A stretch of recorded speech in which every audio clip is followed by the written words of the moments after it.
What if I told you you don't need thousands of dollars in tools to make something awesome? I made two identical floating shelves, one using beginner tools with more affordable price point, and the second one using more advanced expensive tools. To make these floating shelves, I'm going to be upcycling old hardwood flooring. I think these are oak floors, but you can make them out of any wood you have laying around or that you could buy locally. The first order of operation is to cut down my flooring into smaller pieces. The overall length of my floating shelf is going to be 31 inches long.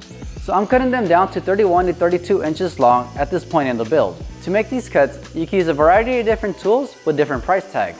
You can use a jigsaw, circular saw, hand saw, miter saw, or table saw, just to name a few tools. Originally, I was going to glue the slats together using the tongue and groove that comes in flooring to align my boards. But after taking a closer look, this wasn't going to work. When aligning the two boards together, it leaves gaps where the two boards meet. And when I try to apply clamping pressure, the two boards bow up because of the gap.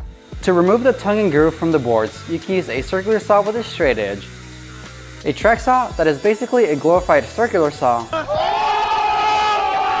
a band saw with the fans, or a table saw. If you're working with dimensional lumber, chances are you won't have to worry about tongue and groove on your boards. But you can apply the same principle when ripping down your boards to the correct size you want for your shelves. With the grooves out of the way, I can join two boards to make one wider board, since my floating shelf is going to be 11.5 inches wide. And each board right now is about 7 inches wide. Now unfortunately, there really isn't any good alternatives to clamping two pieces of wood like this, so a few clamps are needed. Unless your original board size is wide enough and you don't have to glue two of them together.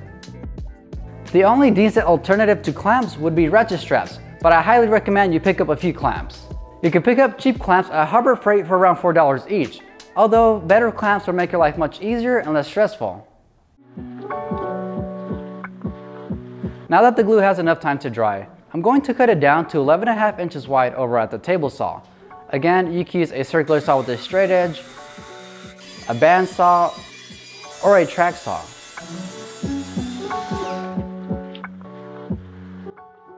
To remove the grooves at the bottom of the board, you don't really have too many options. A joiner or planer would only really be the correct tool for this task.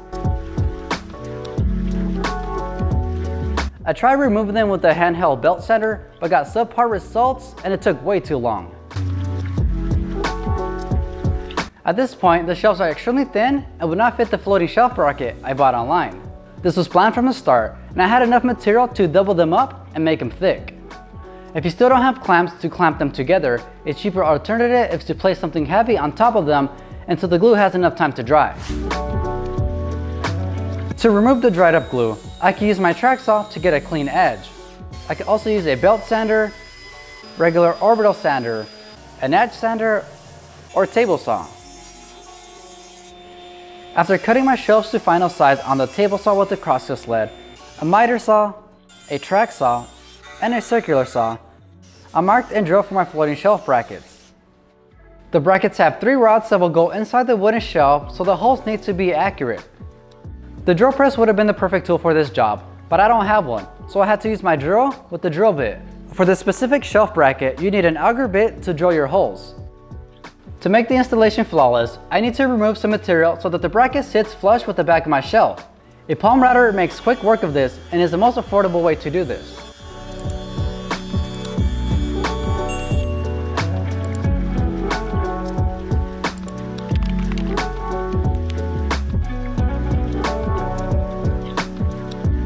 Sanding is very important and cannot be skipped.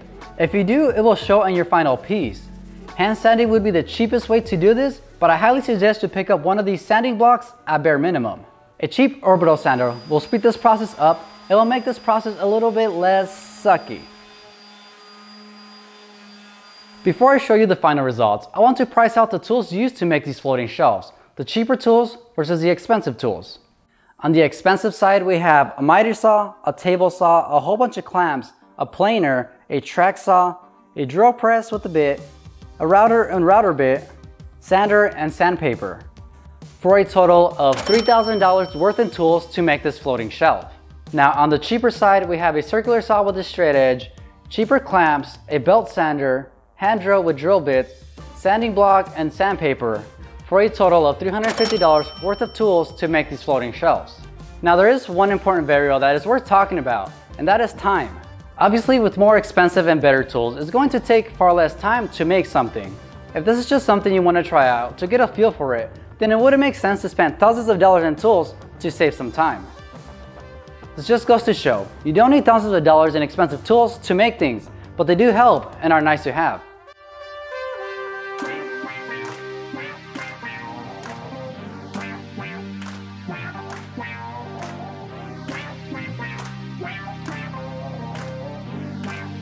If you enjoy build videos like this one, then go ahead and check out this video.